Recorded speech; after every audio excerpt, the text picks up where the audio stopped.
Saudara-saudaraku, Shalom dalam Tuhan Yesus Kristus. Puji Tuhan, saya Pastor Yahya Iskandar kembali menjumpai saudara melalui video ini yang mengangkat tema Nasib Manusia Sesudah Meninggal, chapter yang ketiga. Nah, saudaraku, pada video yang lalu kita sudah tiba pada pembahasan bahwa yang akan menghakimi semua manusia yang hidup dan yang mati adalah Tuhan Yesus Kristus. Dan standar penghakimannya adalah percaya atau tidak percaya kepada Yesus Kristus sebagai Tuhan dan Juru Selamat. Yang percaya, namanya tertulis dalam kitab kehidupan dan ia masuk surga, sedangkan yang tidak percaya namanya tidak tercantum dalam kitab kehidupan dan ia masuk neraka selamanya. Saudaraku, begini kira-kira penjelasannya.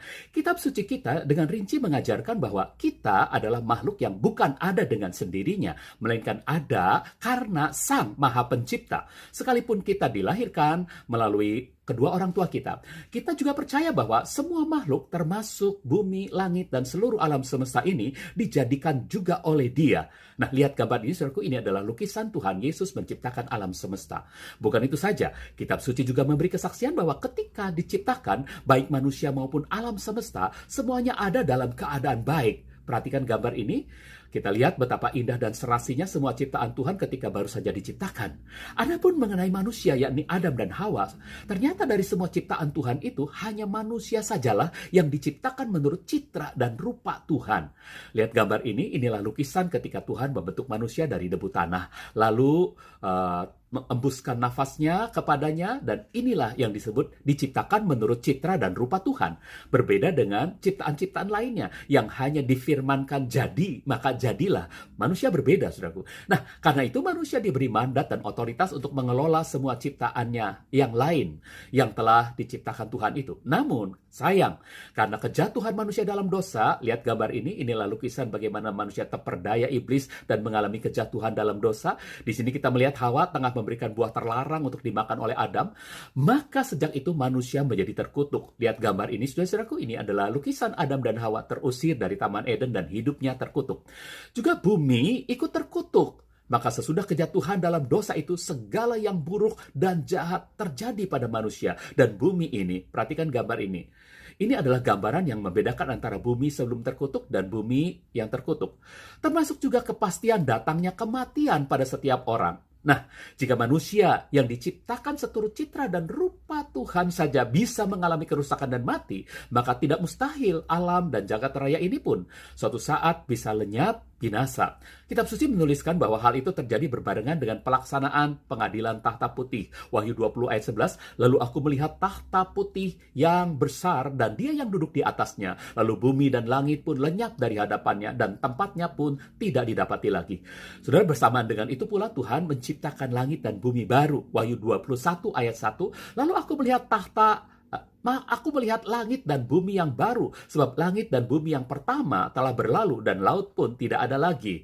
Nah, saudara-saudaraku, lihat gambar ini juga. Ini adalah gambaran langit dan bumi baru yang Tuhan ciptakan. Saudara-saudaraku yang dikasihi Tuhan, dalam pengadilan tahta putih, standar yang diberlakukan Tuhan itu dasarnya adalah kasih Tuhan yang sempurna. Nah, apa maksudnya, saudaraku? Begini. Kepada manusia, Tuhan telah menawarkan dirinya sendiri untuk membayar tuntutan keadilannya bahwa setiap kejahatan harus dikenai hukuman. Nah, hukuman karena kejahatan akibat dosa manusia itu, ternyata Tuhan sendirilah yang rela menanggungnya. Inilah yang disebut kasih, sebab kasih itu pada hakikatnya adalah memberi, berkurban.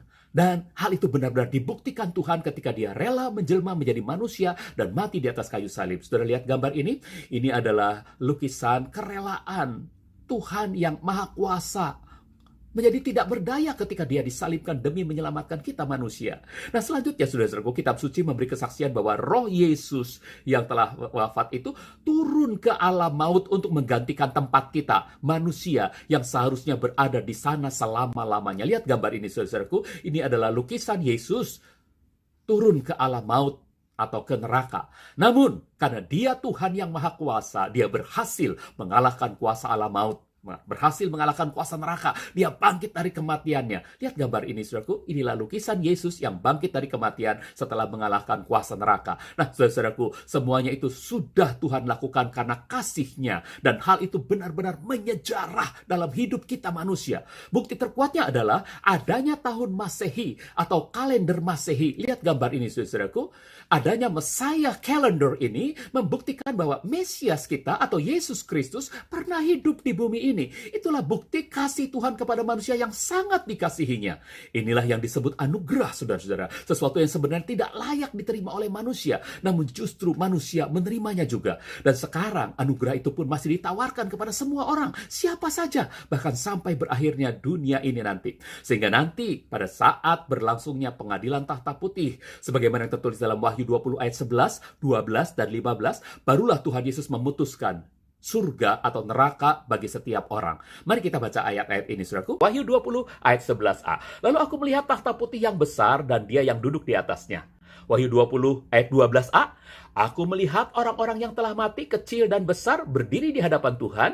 Lalu dibukalah gulungan kitab, juga sebuah gulungan kitab yang lain, kitab kehidupan pun dibuka. Wahyu 20 ayat 15. Jadi, jika seseorang namanya tidak didapati tertulis di dalam kitab kehidupan, maka ia dilemparkan ke dalam lautan api itu. Nah, saudara-saudaraku, saya kira untuk chapter ketiga dari tema nasib manusia sesudah meninggal, kita cukupkan sampai di sini. Chapter keempatnya kita akan teruskan dalam video berikutnya. Oh ya, jika saudara-saudara melalui video ini merasa diberkati, silahkan share kepada teman-teman saudara dan mohon subscribe-nya juga ya saudara-saudara. Terima kasih. Tuhan Yesus memberkati. Saudara saksikan video saya berikutnya masih dalam tema nasib manusia sesudah meninggal chapter yang keempat. Nasib manusia sesudah meninggal chapter yang keempat. Tuhan Yesus Kristus memberkati kita semua. Amin.